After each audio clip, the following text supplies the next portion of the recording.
हृदय के बारे में बेसिक जानकारी देख ली थी क्या। हृदय का आकार मुट्ठी जितना बड़ा होता है, ये फेफड़ों के बीच में बाईं ओर झुका हुआ होता है। उसके बाद में क्या बता था क्या, इसका वजन 250 से 300 ग्राम होता है। उसके बाद बढ़ेंगे कि हृदय के 4 कक्षक होते हैं। हृदय के 4 कक्षक होते हैं। ऊपर के 2 कक्ष आलिंद, नीचे के 2 कक्ष नील्य। जो उसके क्या दाएं तरफ होंगे वो दायालिन दायानिल्य, और बाएं तरफ बायालिन बायानिल्य लिख देंगे। और कल हमने क्या पढ़ा था कि रक्त को जानने को जो रास्ता देती है कौन देती है, नलिकाएं देती है। उन्हें रक्त वाहिका कितने प्रकार की होती है, धमनी और धमनी में क्या था, हृदय से अंगों की ओर ले जाती है, शीरा अंगों से हृदय की ओर। इसमें ऑक्सीजन युक्त रक्त बहता है, इसमें इस वजह से ये लाल रंग की होती है। ये इसमें इसकी दीवार मोटी होती है, इसमें वाल्व नहीं होती, इसमें वाल्व, इसमें रक्तदाब, इसमें अपवाद अपवाद कुछ शीरा है ना, अपवाद। बस यही था उसके अंदर में। तो हृदय के बारे में आगे लिखो एरो लगा के। हृदय में 4 कक्षक होते हैं,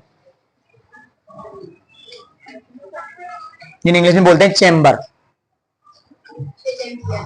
चेम्बर। हृदय में 4 कक्षक होते हैं।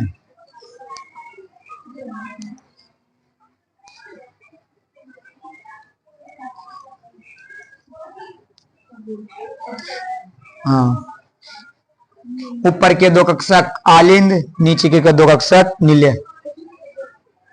ऊपर के 2 कक्षक आलिंद, नीचे के 2 कक्षक नील्य।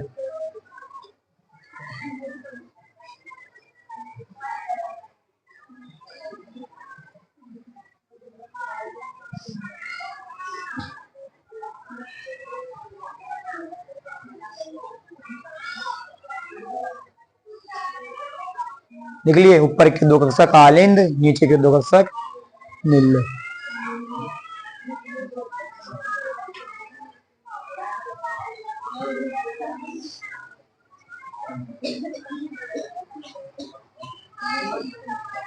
अगले रो लिखो।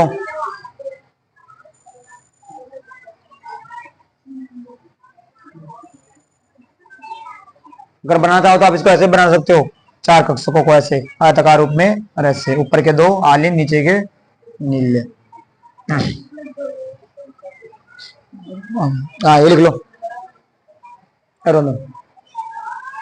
हृदय में या मानव में ऐसे कर सकते हो, मानव में दोहरा परिसंचरण तंत्र पाया जाता है। मानव में दोहरा परिसंचरण तंत्र पाया जाता है। हृदय में 2 बार रखता है।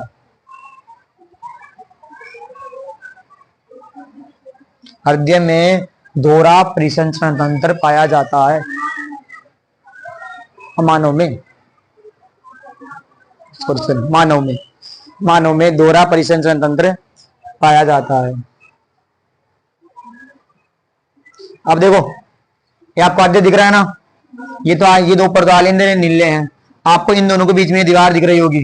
ये दीवार क्यों होती है, क्योंकि इधर में जो आएगा दाएं आलिंद दाएं नीले में CO2 युक्त रक्त आएगा, इधर ऑक्सीजन युक्त। कहीं वो दोनों मिल जाए, इस वजह मिल ना जाए, इस वजह से क्या होती है, दीवार होती है। बंटवारा होना भी जरूरी है, वरना वो दोनों मिल गए तो क्या, जो हमसे जीव है मनुष्य है, उसके अंदर जीवन फिर नहीं हो सकता, उसमें मतलब परिसंचरण तंत्र नहीं हो सकता फिर। इस वजह से होती है, दीवार होती है। इस दीवार का नाम इंग्लिश में होता है, वो तुम्हें याद मत रखो, तुम्हारी किताब में भी नहीं। तो लिख लो क्या, ऑक्सीजन व CO2 युक्त, ऑक्सीजन व CO2 युक्त रक्त आपस में ना मिले,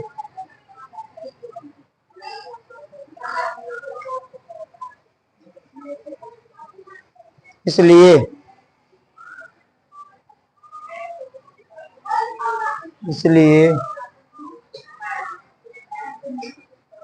कक्षकों के बीच में,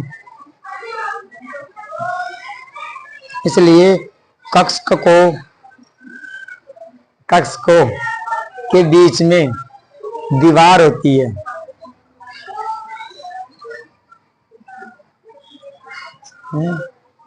दीवार होती है। अब लेकिन नहीं है, तुम्हें हैशटैग लगा के हृदय की कार्यविधि, वो पहले समझ लो, कार्य विधि में आपको पहले करवा दिया था, दोबारा करवा रहा हूं। कार्य विधि, कार्य विधि यानी कैसे वर्क करता है, मैंने बताया था आपको।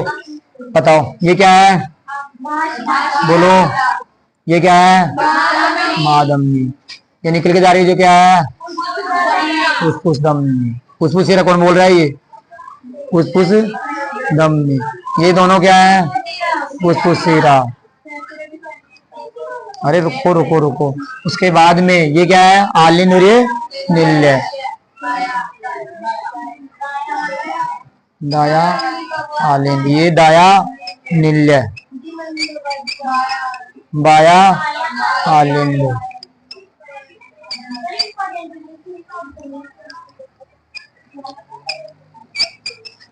यही था। उसके बाद में यहाँ क्या आएंगे, फेफड़े आएंगे। पता मेरे को पता है, पता है रे। त्रिवलनी कपाट, और सॉरी ये है कपाट ना, और ये द्विवलनी। देखो मैंने बोला था मासेरा कहां से लाएगा, अंगों से। अंगों से CO2 युक्त रक्त को कहां लाया जाता है, मासेरा लाकर दायालिंद में दे देता है। दायालिंद दाए नील्य में, दाया नील्य जैसे ही हृदय पंप करता है फुसफुस धमनी में भेज दिया जाता है। फुसफुस धमनी फेफड़ों के पास, फेफड़े उसमें ऑक्सीजन मिला के कहां दे देते हैं, फुसफुस शिरा में। फुसफुस शिरा बाह्यालिंद में, बाह्यालिंद से बाह्य नील्य में, बाह्य नील्य से महाधमनी के द्वारा अंगों में भेज दिया जाता है। यही है हृदय की कार्य विधि। CO2 ले लेते हैं, वो कुप्पी का, ये तो कदम बने थे ना, कुप्पी का ये कि रक्त आता है को CO2 देकर और ऑक्सीजन लेकर चला जाता है, तो वो रक्त जाता है उनके पास में। और रक्त जो कुप्पिकाएं, उन कुप्पिकाओं से छोटी छोटी वाहिकाएं जुड़ी होती है, नलिया है ना, वो नलियों का काम होता है। तो दोबारा बोल रहा हूँ क्या, कि हृदय अंगों से CO2 युक्त, हृदय में CO2 युक्त रक्त को मासेरा लेकर कहां दे देता है, बोलो दायालिन से। दायालिन से तो उसके बाद में फुसफुस धमनी कहां, फेफड़ों से, फुसफुस शिरा से, बाह्यालिन से, फिर महाधमनी से, वापस फिर अंगों से मासेरा, दायालिन, दाया नील्य, फुसफुस धमनी, फेफड़ा। चल रही है पर जीवन में चल रही है और चलती रहती है ना, हमने समझ लिया है ना। तो कार्य दिन पहले पॉइंट में क्या लिखोगे, अंगों से CO2, सुनो मेरी बात, पहले पॉइंट में अंगों से CO2 युक्त रक्त को मासेरा के द्वारा दायालिन में भेज दिया जाता है, दायालिन से दाये नील्य में भेज दिया जाता है। तो पहला तो ये लिख लेंगे पहले पॉइंट में, तो लिखो हाँ कार्य विधि, हृदय की कार्य विधि है जो डाल के पहले पॉइंट में लिखो, अंगों से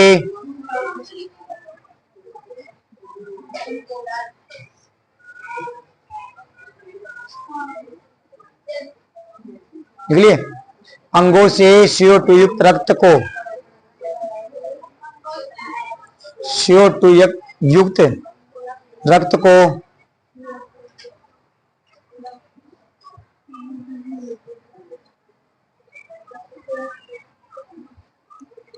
CO2 युक्त रक्त को हृदय में मासेरा के द्वारा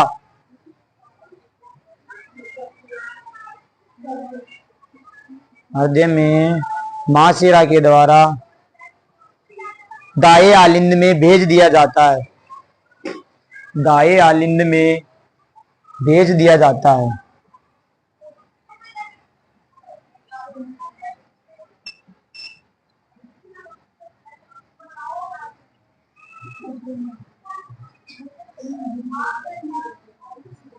दायालिंद में भेज दिया जाता है, इसी में दायालिन से दाया नील्य में, इसी में दायालिन से दायालिन, दाये आलिन से दाये नील्य में।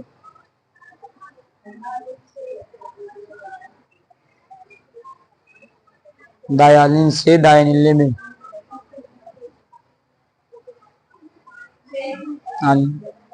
दायालिन से दाये नील्य में भेज दिया जाता है। वो तो वहां दायालिन तक ही हुआ था ना, तो दायालिन से दायालिन में भेज दिया जाता है।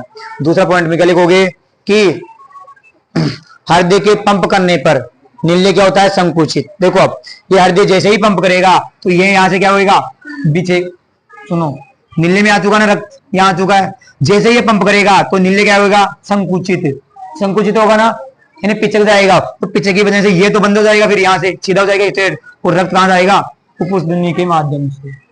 तो क्या लिखोगे कि हृदय के पंप करने से या नीले के संकुचित होने की वजह से रक्त को फिर फुफ्फुस धमनी के माध्यम से भेज दिया, वो फेफड़ों के पास भेज दिया जाता है। देखो दूसरे पॉइंट में, नीले के, नीले नीले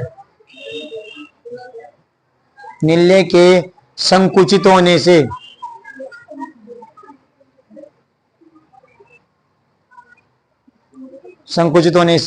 रक्त को फुफ्फुस धमनी के माध्यम से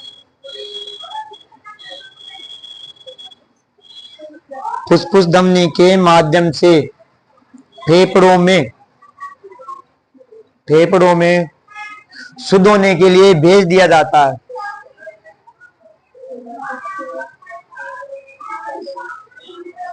फुफ्फुस धमनी के माध्यम से फेफड़ों के पास शुद्ध होने के लिए भेज दिया जाता है। तीसरे पॉइंट में क्या करोगे, ठीक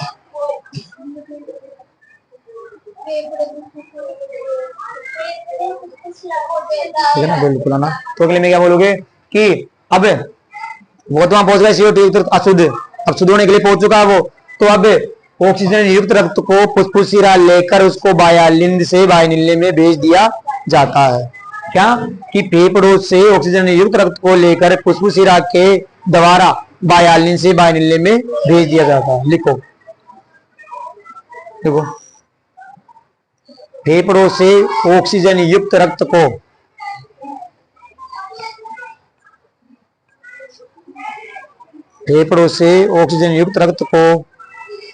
फुफ्फुस शिरा के द्वारा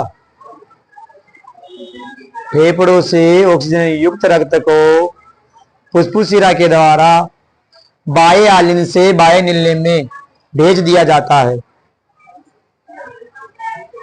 फुफ्फुस शिरा के द्वारा बाह्यलिंद से बाह्यनिल्ले में भेज दिया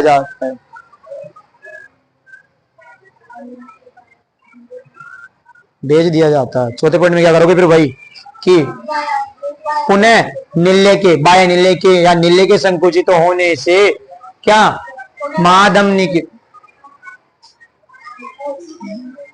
हाँ उसको मत बोलो ना, वो बोल दिया ना, वहां पे बोल दिया मैंने कि पुनः नीले के संकुचित होने की वजह से बाह्यनिल्ले से महाधमनी में भेज दिया जाता है और महाधमनी के द्वारा अंगों के पास पहुंच जाता है। देख लो, पुनः नीले के संकुचित होने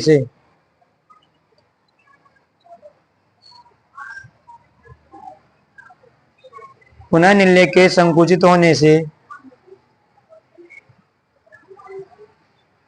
बाह्यनिल्ले से रक्त महाधमनी के द्वारा अंगों के पास, महाधमनी के द्वारा अंगों के पास भेज दिया जाता है। भेज दिया जाता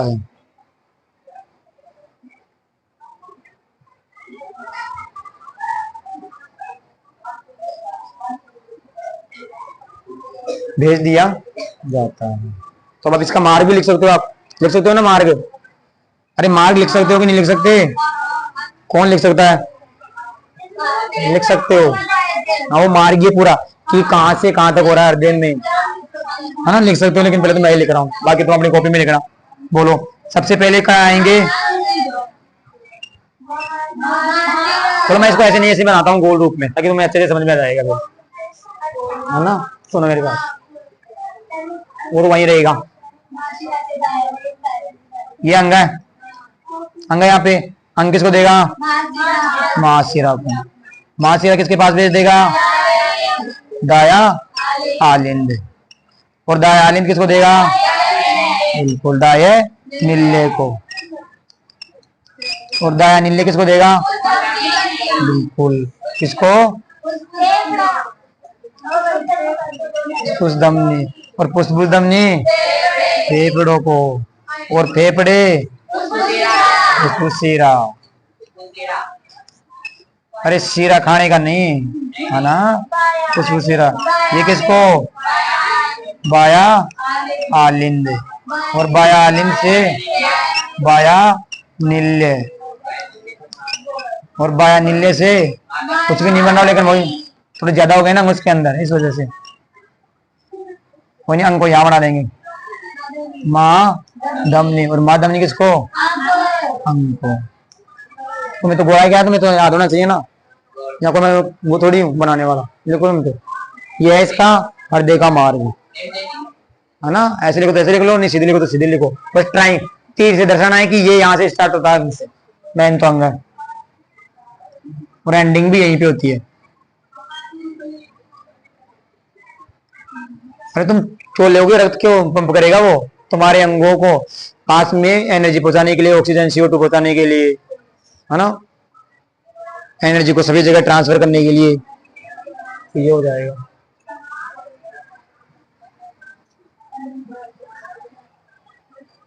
देख लो हृदय का मार्ग,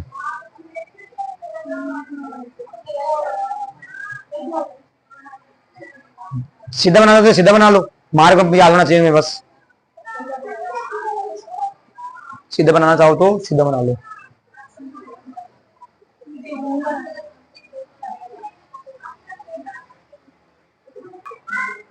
क्या कि दम नहीं तो O2 लाएगी और सीरा CO2 लेके जाएगा, मतलब ये तो लेके जाएगा और ये लेके आएगा। तो बताओ, अब डायरेक्ट इसका काम देख रहा है कि मैं तो ओनली ऑक्सीजन दे ही सकती हूँ, लेके जाने का तेरा काम है, ये भी कह रहा है। अब बताओ इन दो, ये जो CO2 और O2 लेंगे, इस अंग को कौन देगा? देंगे तो यही, लेकिन यहां से भी तो ट्रांसफर होना चाहिए ना, अलग अलग दोनों का, दोनों मिल नहीं सकते एक जगह, तो उस काम को कौन करता है? यहाँ कुछ ऐसी चीज आएगी जो दोनों काम करेगी, वो CO2 को लेकर तो इसको बांट देगी और ऑक्सीजन को लेकर इसको बांट देगी। हीमोग्लोबिन तो चूज करके फेफड़े में से ला रहा है, कोई काम नहीं है। रक्त इसमें बह रहा है, रक्त इसमें भी बह रहा है, ये CO2 वाला बह रहा है, ये O2 वाला बह रहा है। यहाँ अंग के पास आ चुके हैं दोनों ही, लेकिन यहाँ इन दोनों का मतलब कहते हैं ना, अलग कौन करेगा? अलग करने का भी काम करना चाहिए ना, पर अलग करने का भी काम करना चाहिए ना, कि CO2 वो देगा, ये तो CO2 देगा ही देगा, मतलब लेगा, और ये ऑक्सीजन देगा ही देगा, लेकिन इन दोनों को आपस में ट्रांसफर अलग कौन करेगा? कौन करेगा? बिल्कुल केशिका ही करती है काम। केशिका धमनी और शिरा को जोड़ती है, उसका ये काम होता है, चॉइस करती है कि ये ऑक्सीजन लाया तो ऑक्सीजन दे देती है इससे। अब वो केशिका को देंगे, धमनी शिरा को नहीं देंगे, केशिका को ही देंगे। केशिका ही फिर CO2 इसको दे देती है और ऑक्सीजन इसे ले लेती है ना, तो वो केशिका ही यहाँ पे होती है।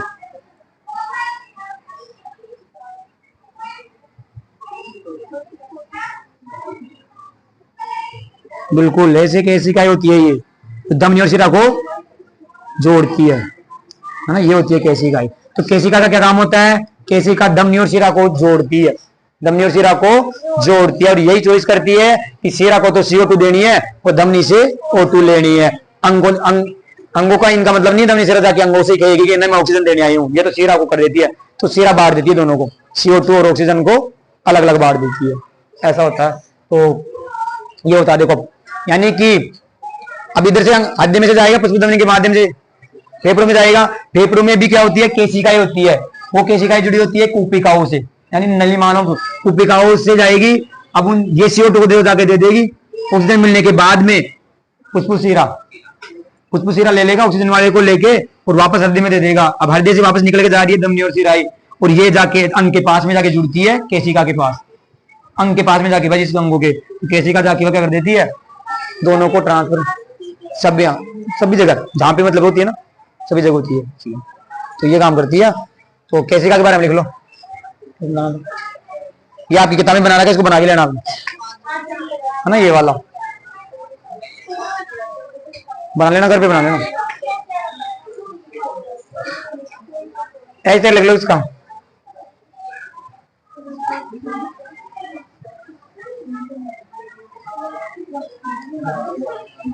O2 है CO2, O2 है CO2 का विनिमय, हाँ O2 है CO2 का विनिमय, O2 व CO2 का विनिमय यानी आदान प्रदान कैसे होता है, आपस में एक दूसरे से कैसे बढ़ती है वो।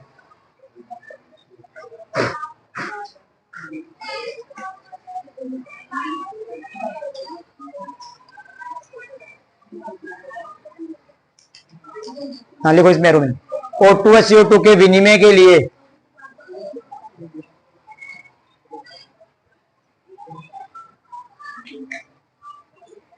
O2 व CO2 के विनिमय के लिए केशिकाएं या केशिका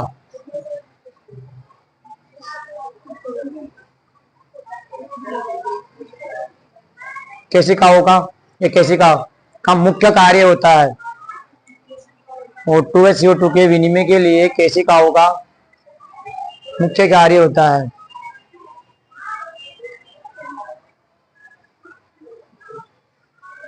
अगले हमले को, ये केशिकाएं धमनी व शिरा को जोड़ती है।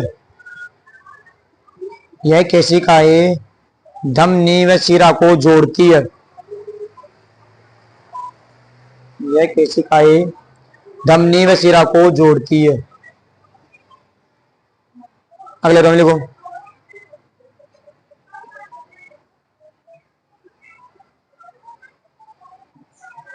फुफ्फुस शिरा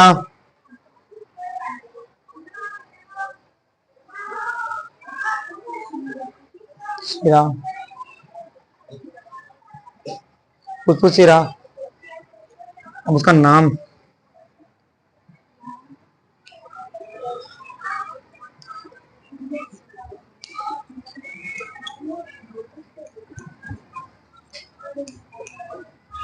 फुफ्फुस शिरा फुफ्फुसीय केशिकाओं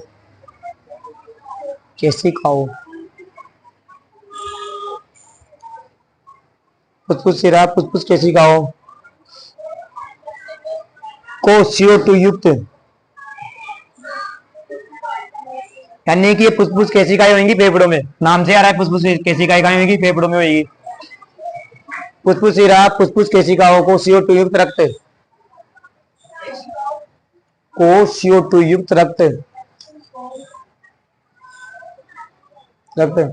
दे देता है।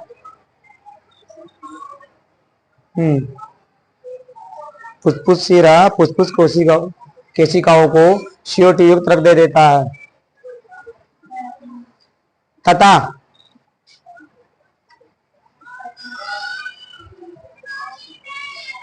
फुफ्फुस केशिकाओं के द्वारा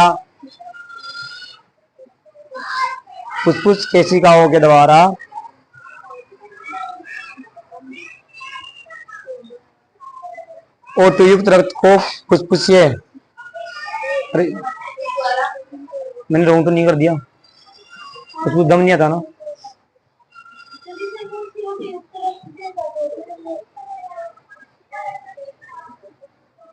अब ध्यान आया, किसी ने बोला भी नहीं है ना, गौर भी नहीं किया इस बात, ये तो इनमें कंफ्यूजन का होता है। दोबारा बोल रहा हूं, फुफ्फुस धमनी फुफ्फुस केशिकाओं को CO2 युक्त रक्त दे देती है तथा फुफ्फुस केशिकाएं O2 युक्त रक्त फुफ्फुस केशिकाएं या केशिकाएं O2 युक्त रक्त फुफ्फुस शिरा को दे देती है।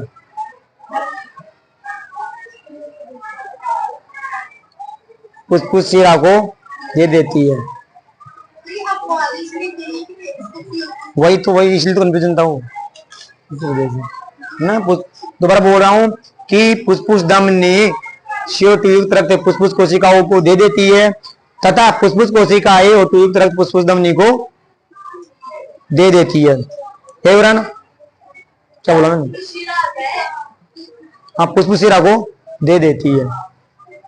अब जो दे देती है उसके बाद में धमनी और शिरा अंगों के पास लेके जाएगी, तो अंगों के पास में क्या होती है, केशिकाएं। बस इसका मुख्य काम यही पूछता है कि केशिका का मुख्य काम क्या है, धमनी और शिरा को जोड़ना या फिर CO2 या O2 का परिवहन करना, मतलब उनको दोनों को विभाजन करना अलग से। पर वो धमनी को देंगी, वो अलग से देंगी। लेकिन ये केशिकाएं नहीं होगी तो दोनों का रक्त मिल सकता है, अंगों के पास भी जाके मिल सकता है ना। हृदय के पास तो दीवार है यहाँ पे, तो लेकिन वहां क्या ऐसा होगा, तो वहां अलग करती है कौन, केशिकाएं करती है ना। तो अगला टॉपिक है, इसे डाल के लिखना हमारा ये वाला तो हो चुका है रक्तदाब, वो भी हृदय से संबंधित है। रक्तदाब बोले तो नाम तुम्हें रक्तदाब नहीं आ रहा, लेकिन ऐसे बहुत सुना है ब्लड प्रेशर, बीपी ना। हैशटैग डाल के लिख लो रक्तदाब।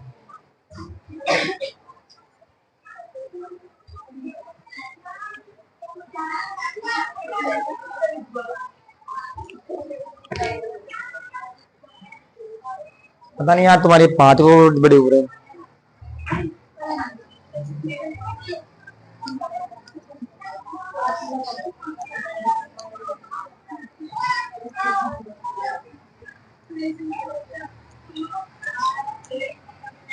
देखो समझने में ध्यान दो, ये रक्तदाब क्यों बढ़ रहे हैं, क्योंकि हृदय रक्त को पंप करेगा तो दम और चिराओं में बहेगा ना। अब तुम्हें पता है कि ये हृदय जब पंप करेगा तो कोई भी चीज जब प्रेशर लगाती है, मतलब जब पंप करती है तो प्रेशर लगेगा, तो प्रेशर उन नसें कोई ऐसे तोड़ी है कि ऐसे कोई बड़ा पाइप है, तो उन नसों पे क्या पड़ेगा, दबाव पड़ेगा। क्या पड़ेगा, दबाव पड़ेगा। और किसकी वजह से पड़ेगा, रक्त की वजह से। इस वजह से रक्त के, यानी रक्त बहने की वजह से रक्त वाहिका यानी धमनी और शिरा पर क्या पड़ता है, दबाव पड़ता है। इसे क्या कहते हैं, रक्तदाब कहते हैं या ब्लड प्रेशर कहते हैं।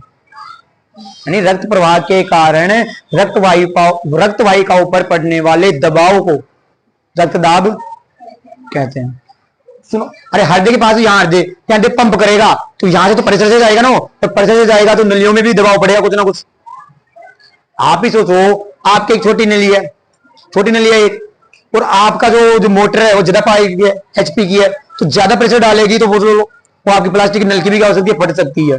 प्रेशर तो पड़ता है नलकी पे, नलकी पर अब देखो उदाहरण के लिए जैसे नलकी गोल होती है, जब से प्रेशर पड़ता है तो सीधी हो जाती है, पानी के दबाव की वजह से सीधी हो जाती है। कभी देखा हो तो ज्यादा प्रेशर से पानी आता है तो नली क्या हो जाती है, सीधी हो जाती है। तो ये भी प्रेशर से यहां से जाएगा तो इन नलियों पे भी क्या पड़ेगा, दबाव पड़ता है, तो उसे कहते हैं रक्तदाब। नहीं देखा किसी ने, घर में मोटर पे जो पानी निकल के आता है तो नली पे प्रेशर पड़ता है, नहीं पड़ता नलकी पे, तो वही नलकियां ये काम कर रही है। और मोटर का काम कौन कर रहा है, हृदय कर रहा है, इंजन। मतलब ये जैसे पंप करेगा तो प्रेशर पड़ेगा, तो इस वजह से रक्तदाब होता है। तो लिखो, रक्त प्रवाह के कारण, रक्त प्रवाह के कारण यानी रक्त के बहने के कारण, रक्त प्रवाह के कारण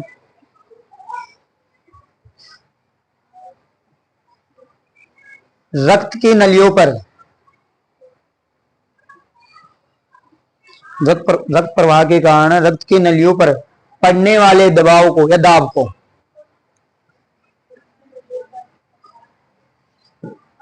रक्त प्रवाह के कारण रक्त की नलियों पर पड़ने वाले दाब को रक्तदाब कहते हैं। रक्तदाब कहते हैं। देखो अब मेरे को ये बता दो, आप देखिए, आप पढ़ तो रहे हो, 3 दिनों का चार्ट को चलते हुए पूछ रहा मैं आपको, रक्तदाब किस में अधिक होगा, रक्त नलियों पे तो पड़ेगा, दबाव तो पड़ेगा, लेकिन धमनिया शिरा पे रक्तदाब किस में अधिक होगा, धमनिया शिरा में। कारण भी बताओ क्यों होगा।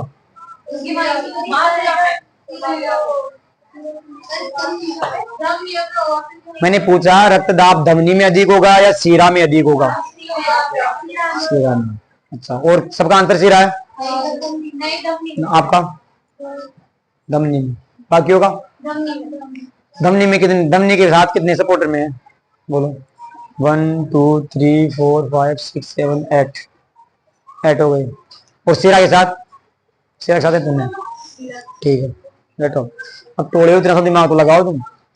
धमनी क्या काम कर रही है, अंगों से वो क्या हृदय से लेके जा रही है और अंगों को दे रही है। शिरा क्या कर रहा है, अंगों से ला रहा है और हृदय को दे रहा है। पंप करने का काम कौन कर रहा है, पंप करने का काम कौन कर रहा है, हृदय। तो हृदय के पास से लेके जाएगी तो प्रेशर यहाँ ज्यादा होगा कि वहां ज्यादा होगा, अंगों के पास, तो धमनी में होगा कि नहीं होगा, रक्तदाब अधिक। इतना सा दिमाग लगाओ कि धमनी से जुड़ी हुई है पास में, और पास में कोई प्रेशर लगा दी तो पास धमनी में ज्यादा लगेगा कि उसमें। अंगों में प्रेशर किस बात का है, अंगों में प्रेशर किस बात का है, अंग प्रेशर लगा रहे हैं, अंगों में भी कोई अलग से हड्डी है क्या, कोई तुम्हारी टांग में हड्डी है क्या, अलग से कोई जो पंप लगा के भेजेगा। इस चीज को आप मोटर समझो ना, कि मोटर के पास में ज्यादा प्रेशर लगता है और लास्ट में कम प्रेशर लगता है। तो ये हृदय के पास से क्या क्या CO2 का मतलब नहीं है, यहाँ प्रेशर पूछ रहा हूँ रक्तदाब किस पे ज्यादा पड़ेगा, धमनी पे या शीरा पे? धमनी पे ज्यादा पड़ेगा क्योंकि धमनियां हृदय से लेके जा रही है। सुना? बोल तो बोल।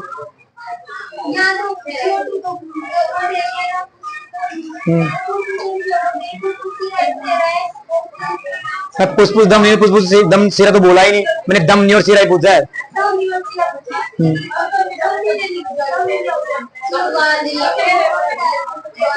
ये इसको पूछने दो ना।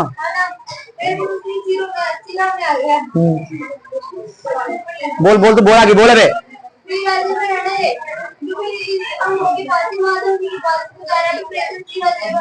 किसमें प्रेशर शीरा से आ रहा है? तो मेंटल कैसे हो रही है? शीरा से प्रेशर आ रहा है, इधर देख दिखा।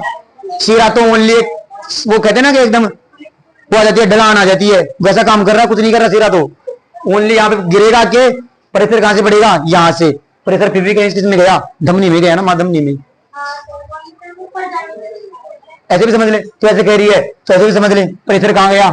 धमनी में। यानी प्रेशर कब जा रहा है? निल्ले के पंप होने की वजह से, निल्ले के संकुचित होने पर प्रेशर बन रहा है, और निल्ले पे प्रेशर के बाद में कहां जा रहा है? रक्त धमनियों में जा रहा है।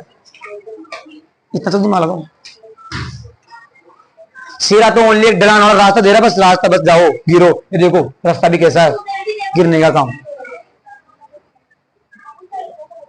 कहने का मतलब यह है कि धमनी में नहीं हो, शीरा में नहीं होता रक्तदाब, देख दमनी में होता है।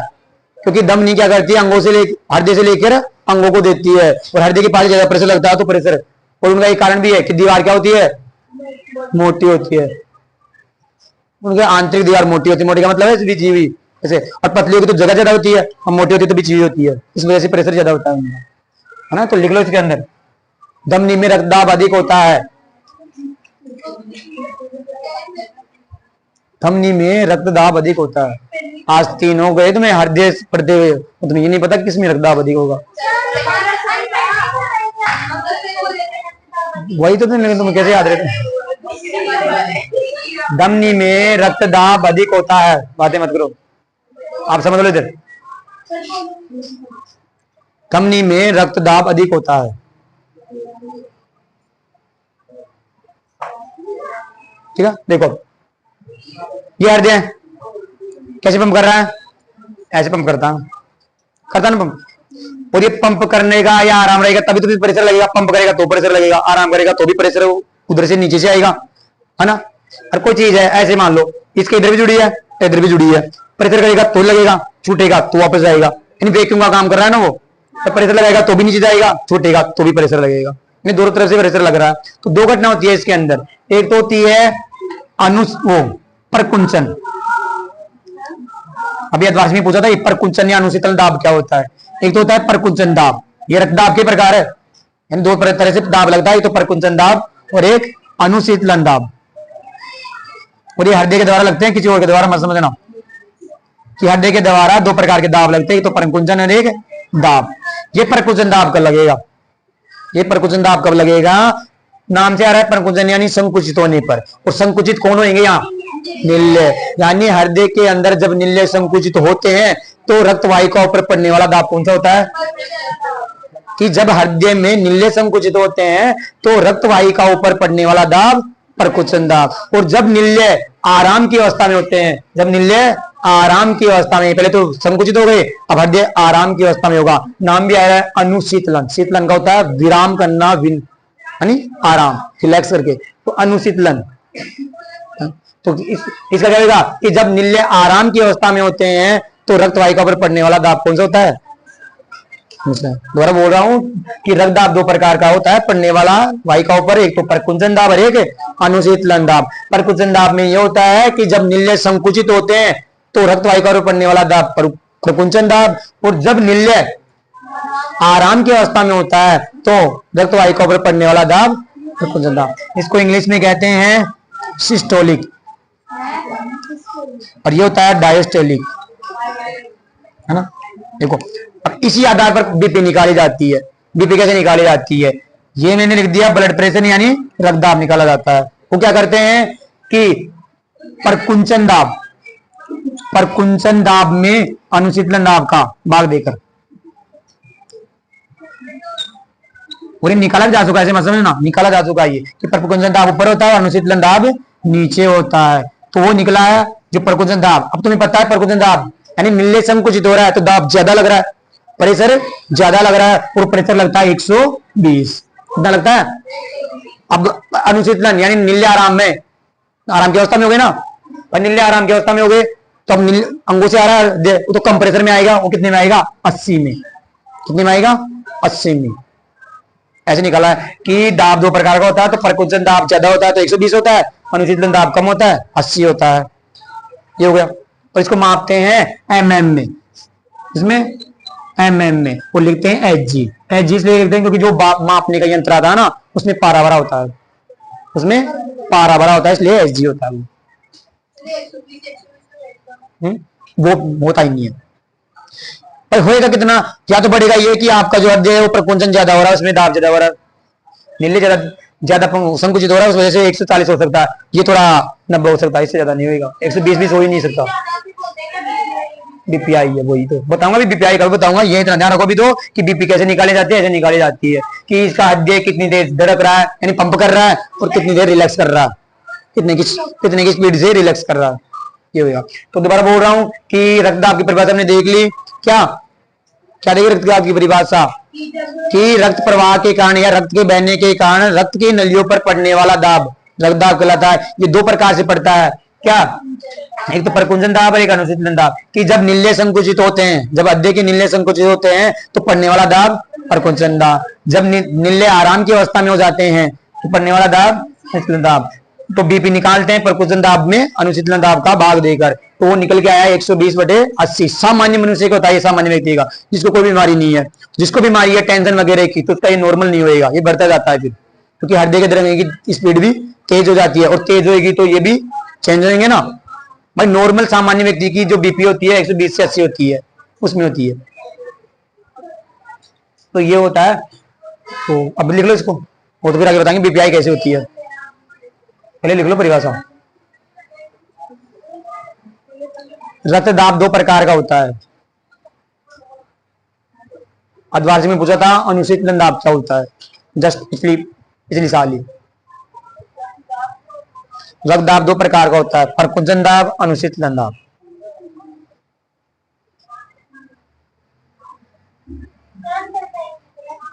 ना अंतर नहीं है तुम। परकुंचन दाब, शीतलन दाब, अनुशीतलन दाब नाम इसलिए दे इनके इंग्लिश हिंदी के अंदर। परकुंचन संकुचित होता है, अनुशीतलन आराम होता है, निल्ले निल्ले के द्वारा होगा आराम, और वो होगा जो आलिंद का कुछ काम नहीं है। आलिंद बस एक थोड़ी देर उसको ले रहे हैं, बाकी ना तो संकुचित संकुचित कुछ नहीं होते। पंप करने का मुख्य कार्य संकुचित और आराम का निल्ले ही करते हैं। तो लिखो परकुंचन दाब में हृदय में जब निल्ले संकुचित होते हैं,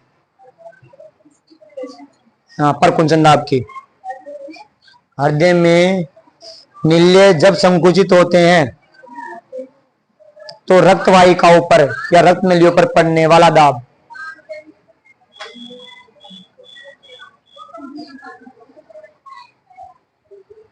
हृदय में निल्ले जब संकुचित होते हैं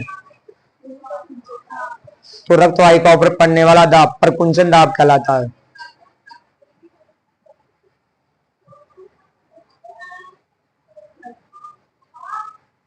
तो पड़ने वाला दाब परकुंचन दाब होता है। अनुशीतलन दाब इसमें लिख लो, आप मैंने बता दिया।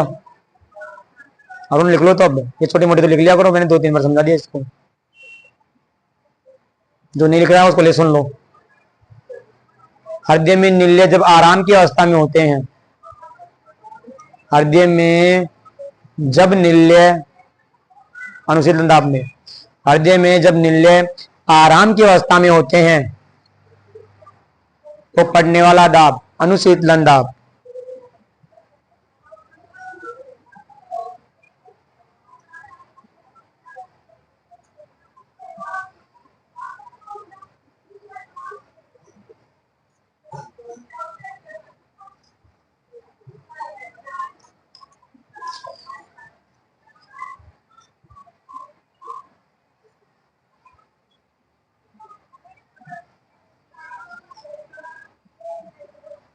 ये लिख लो बीपी।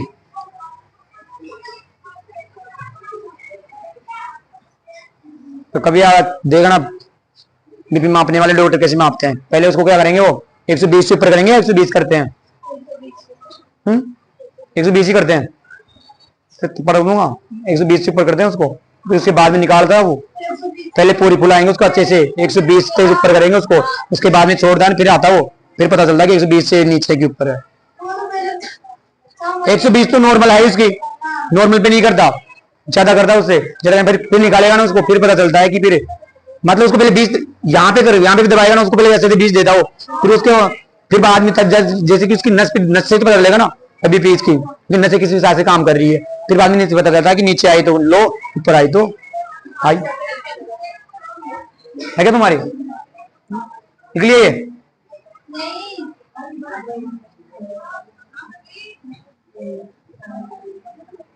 बहुत बार एक नंबर का क्वेश्चन पूछता है कंपटीशन में भी और तुम्हारे हिसाब से भी।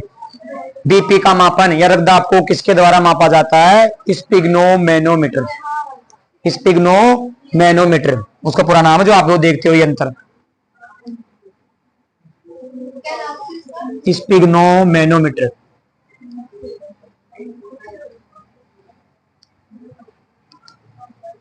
बीपी का मापन या रक्तदाब को स्पिग्नोमेनोमीटर के द्वारा मापा जाता है। इसके द्वारा, दोबारा बोलो दिखे, कौन सा गनो, क्योंकि बहुत बार याद नहीं होता ये स्पिग्नोमेनोमीटर, कई जगह स्पाइग्नोमेनोमीटर भी होता है, ये इंग्लिश के वर्ड है, कुछ नहीं है, आप देख लिखोगे भी सही है। स्पिग्नोमेनोमीटर एक नंबर का इंपोर्टेंट क्वेश्चन आपके लिए भी और कंपटीशन के लिए भी। रक्तदाब को किसके द्वारा मापा जाता है या बीपी को किसके द्वारा मापा जाता है? वैसे कन्फ्यूज बताओ ना, वहां इंग्लिश में पूछ ले बीपी का मापन किसके द्वारा किया जाता है, हिंदी में पूछ ले रक्तदाब को किसके द्वारा मापा जाता है। सर ने तो बीपी लिखाई थी, रक्तदाब कहां से आ गया? फिर ऐसे करके नहीं आया ऑप्शन के अंदर, है ना, तो वो समझ लेना। देखो ओके,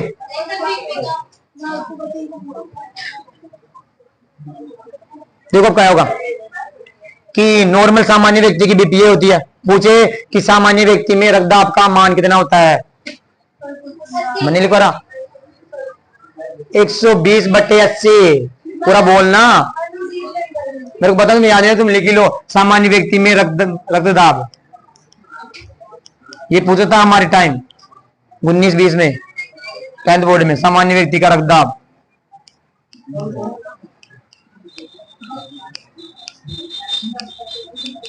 जिसको किसी प्रकार की बीमारी नहीं है उसके लिए ये।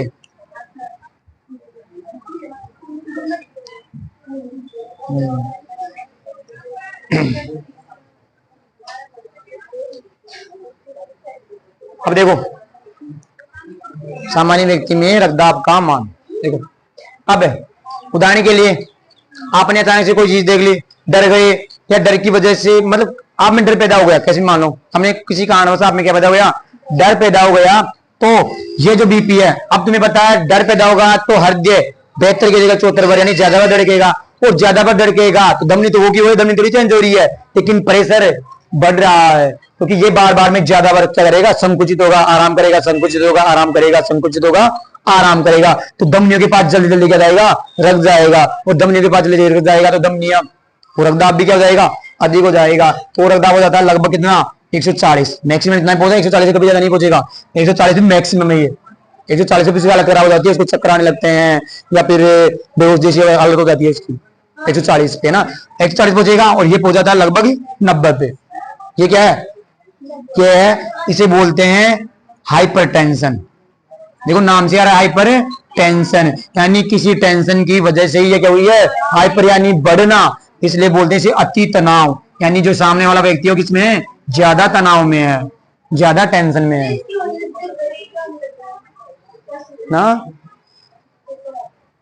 ये क्वेश्चन बाद में पूछ लिया, थोड़ी देर रुक जाएगा, है ना।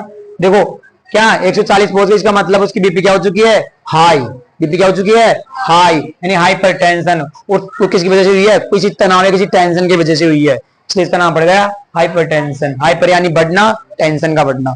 तो अति तनाव होता है ये। और इस टाइम क्या होता है, इस टाइम धमनियों की दीवारों पर अधिक दबाव पड़ता है। तो कभी कभार जब बीपी ज्यादा हो जाती है ना, हाई हो जाती है, तो हाँ खून भी निकल के बाहर आ सकता है, हाँ ज्यादा तनाव की वजह से, है ना। इसलिए कहा जाता है, डॉक्टर कहता भी है स्ट्रेस कम लेना चाहिए। जो बीपी वाले पास आया ना, मेरी बीपी बढ़ती है यार, कि आप टेंशन कम लिया करो दादाजी, टेंशन कम लिया करो, क्योंकि फिर क्या हो जाएगा तुम्हारा हाइपर टेंशन। इसलिए टेंशन कम। बहुत बार बीपी लो कब होती है, जब उसको टेंशन नहीं बल्कि वो डिप्रेस्ड रहता है, बस सारे दिन ऐसे डिप्रेस्ड ही ऐसे महसूस होता है कि नीरस सा फील सा। टेंशन तो नहीं है उसको, डर तो नहीं है, लेकिन वो नीरस कमजोर है।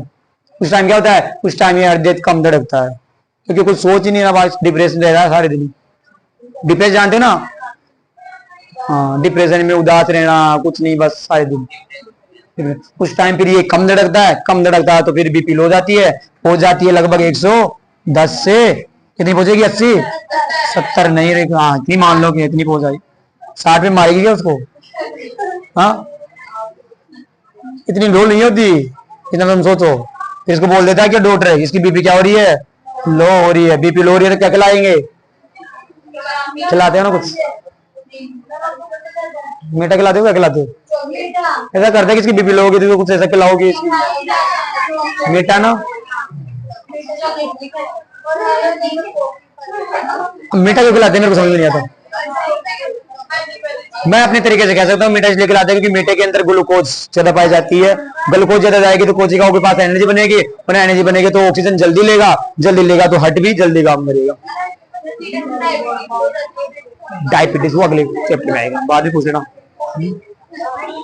टॉपिक वाइज पूछा करो, तुम पहले पूछ रहे तो फिर बैठना नहीं होगा। तो ये हो गया नहीं।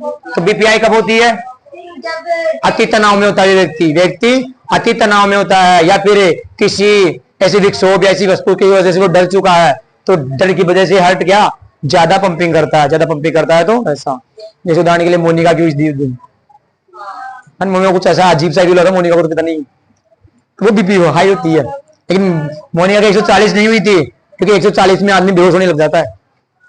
140 में तो हाँ 130 हो सकती है। उदाहरण के लिए अभी मेरा जहाँ पे ऑपरेशन होता है वहां पास में एक क्या मतलब एक बुजुर्ग व्यक्ति सो रहा था, तो वैसे उसके ब्लड चढ़ा रहे थे उसके, तो पता नहीं उसको तो क्या हुआ, अचानक से वो तो यूं कहने लगा, समझ में मरेगा मेरे को डर लग रहा यार। तो अचानक से डॉक्टर को गया, उसकी बीपी हाई हो गई थी।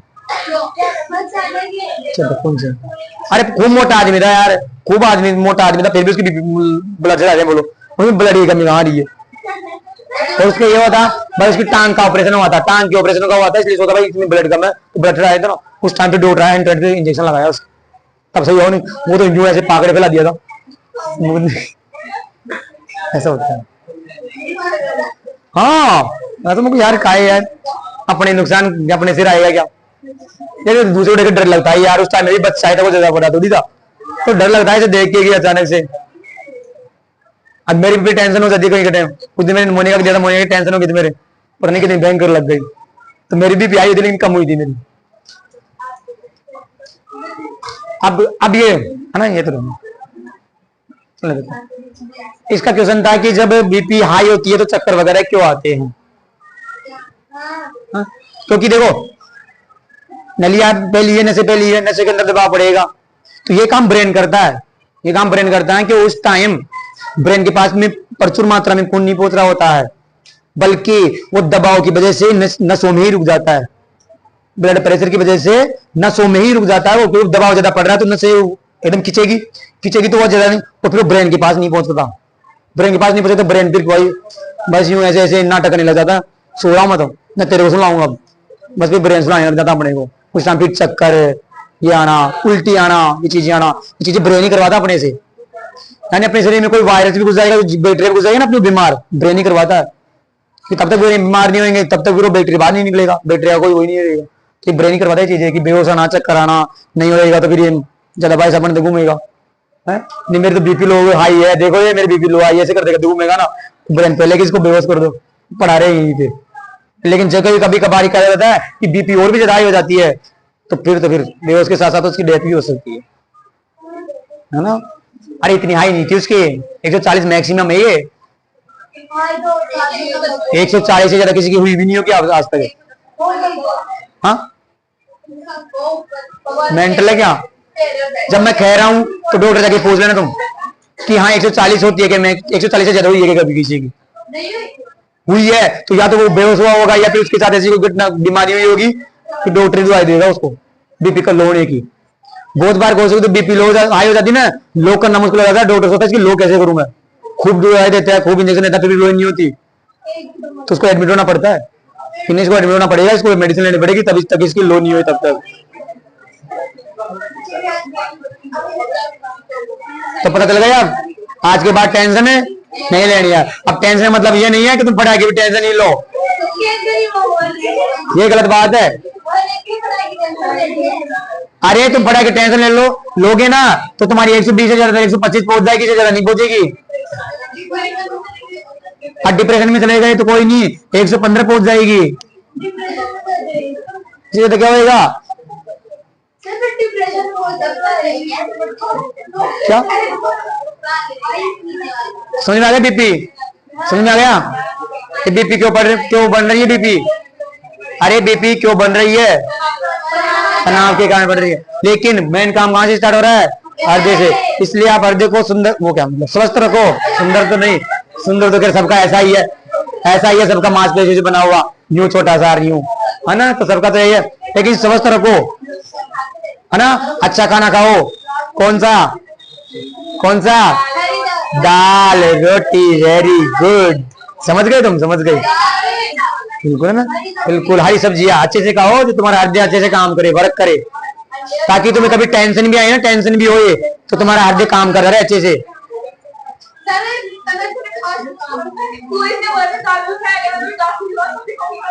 इसलिए जिनके बीपी हाई होने की बीमारियां थी ना, कभी हो जाती है पता नहीं चलता, हल्का सा भी कुछ टेंशन हुई, डर हुआ, बीपी आई, बीपी आई, बीपी आई ना। मतलब कितनी बार बोलोगे डॉक्टर वाली बात मेरे पास मत किया कर, कॉपी लेते हैं वो लेते हैं, मैं डॉक्टर हूँ पूरा ही, कम से कम इतना तो समझाना उनको भी मैं। डॉक्टर से रिलेटिव बातें तो समझा दी ना मैंने कि हाँ स्पीडोमीटर वो लेके आता, पहले भरता उसके अंदर, हाँ यूं बांध के, यूं यूं यूं यूं यूं यूं यूं यूं, फिर सोचते फिर गरीब देखो अरे पारो मम्मी जो काय हो रहे थे, फिर बीचता है, डर सा लगता है। फर्स्ट टाइम मेरे साथ जैसे हुआ था, जैसे होता है क्या पता कितना बीचेगा, क्या पूरी बॉडी बीच देगा क्या। और ज्यादातर कौन से हाथ से निकाला जाता है? सीधे से। मैंने तो वैसे बाएं से देखा, कैसे बावली होगी तू, लेफ्ट से निकालता है वो। अब तुम्हारा सबका ये काम है डॉक्टर का पूछना कि तुम लेफ्ट से क्यों लेते हो। वेरी गुड, यानी कि अपना हृदय बाई तरफ भी होता है इस वजह से, है ना, पास में रहता है तो पास ज्यादा प्रेशर है तो यहाँ ज्यादा पता चल जाएगा। ये समझ लो, अब बातें मत करो, तुम्हारी बात आएगी फिर, लेकिन तुम पागल है, दांतों निकाल रही है तो गए दांत। हृदय का तुम्हारा कंप्लीट। अब हृदय के बाद में आएगी रक्त कोशिकाएं, क्योंकि उनका भी तो काम है भाई। हृदय तो कौन क्या कर रहा है, ओनली पंप इंजन का ही काम कर रहा है, बाकी गाड़ियां तो आई नहीं है अभी, सड़क भी आ चुकी है, गाड़ियां नहीं है अभी। गाड़ियां कौन है? रक्त। कौन है? रक्त। और रक्त भी कितने प्रकार के? 3 प्रकार के, RBC, WBC, platelet. RBC, WBC, platelet, इन सबका अलग अलग काम है ना।